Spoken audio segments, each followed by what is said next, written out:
I'm Cindy Brown, and let's queer up business. Business pull back LGBTQ plus support as Trump administration pressure reshapes corporate priorities. A new report from Out Leadership is raising concerns about the growing divide between LGBTQ plus inclusive states and states advancing anti-LGBTQ policies, while also highlighting what critics describe as weakening corporate support for the community.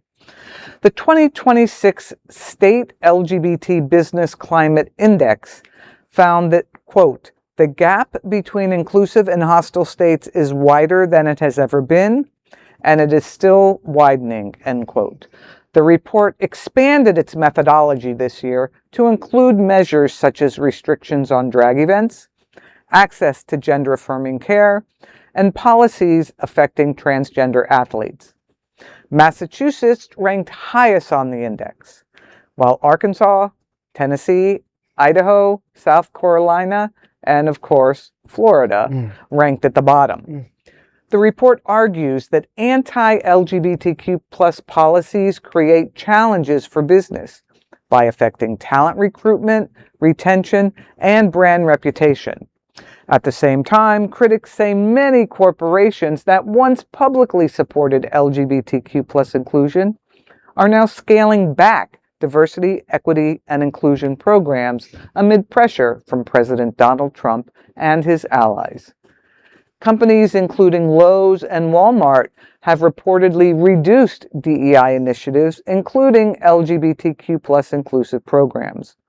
More than half of the Fortune 500 companies that previously participated in the Human Rights Campaign's corporate index reportedly opted out this year. Funding for Pride events has also declined, as some longtime sponsors pull back support. In a notable move, this year's Out Leadership report left its sponsor page intentionally blank, saying the decision was made, quote, to protect our members, their work, and their people, end quote. The report and its reaction underscore growing concerns within the LGBT community about whether corporate support remains dependable during periods of political pressure. You know, it's a really difficult time for the LGBT community, as a whole. I sit on the LGBT advisory board for the county, Miami-Dade County, and in January, that committee is going to be illegal.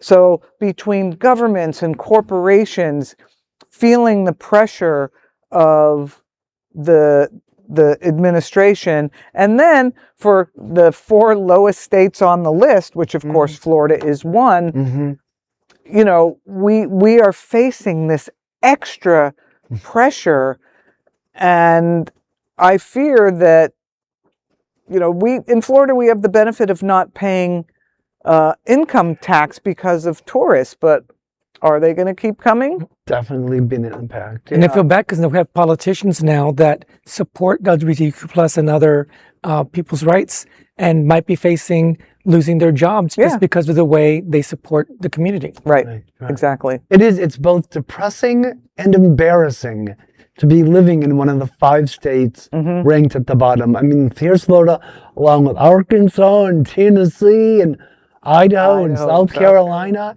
and shame on the companies bowing to pressure from President Rick Van Trumple. I hope they feel the pinch of losing business from the buying power of our community, because the gay dollar is still strong. So I really hope they suffer for that. So I put up my Hotspots Helping Out shirt. I'm keenly aware of the financial pressure that we're putting on. And I look at other cities around the state. Some projects have been canceled. Absolutely. People realize how much it costs to put this on. We lose a major chunk of funding. It may cost more next year, but it is sad this happens. And things will change. Things will change. I have faith.